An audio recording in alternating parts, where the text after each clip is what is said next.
आज की रात इजरायल के लिए कयामत की रात होने वाली है और ऐसा मैं नहीं कह रही हूँ, ये ईरान ने कह दिया है।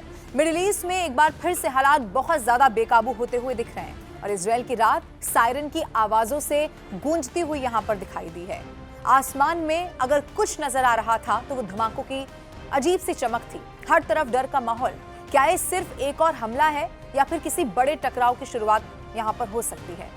आज देखिए इस वीडियो को, आपको आखिर तक देखना है और कयामत की रात क्यों कही जा रही है, क्या ईरान कर सकता है, ये मैं आपको बताऊंगी।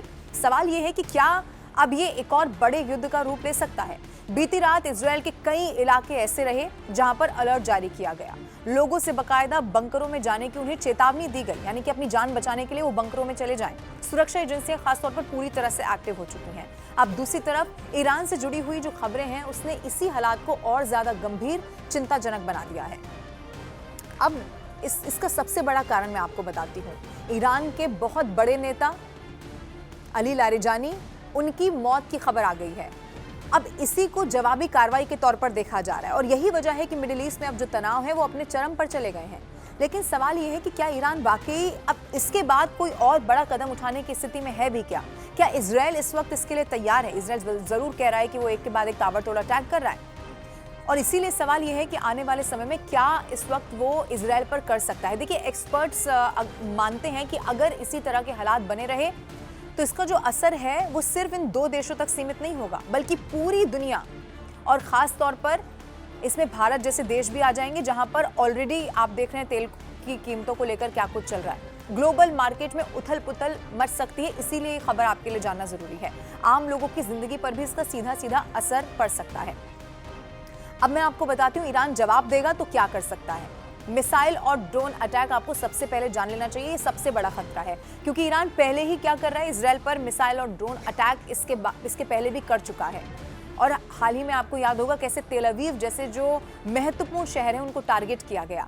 अब ईरान के पास चूंकि लंबी दूरी की बैलिस्टिक मिसाइलें हैं जो उसकी बड़ी ताकत के तौर पर देखा जाता है, वो उसी से टारगेट कर रहा है। इसका मतलब ये है कि जो बड़े शहर हैं, इसके अलावा जो एयर बेसिस हैं और जो खास तौर पर मिलिट्री साइट है, वो सीधे सीधे यहाँ निशाने पर हो सकते हैं जब अगर ईरान बड़ा अटैक करता है तो।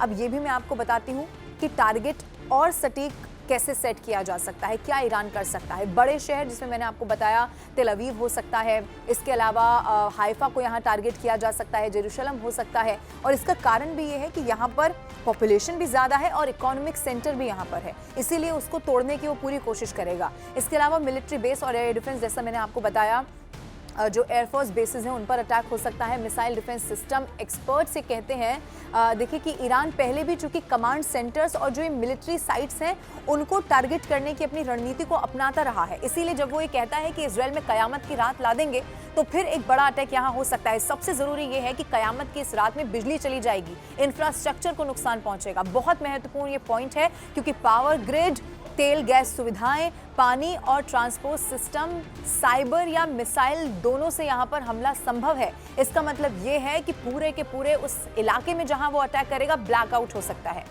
सवाल ये अब आपके मन में होगा कि बिजली गुल हो जाएगी क्या?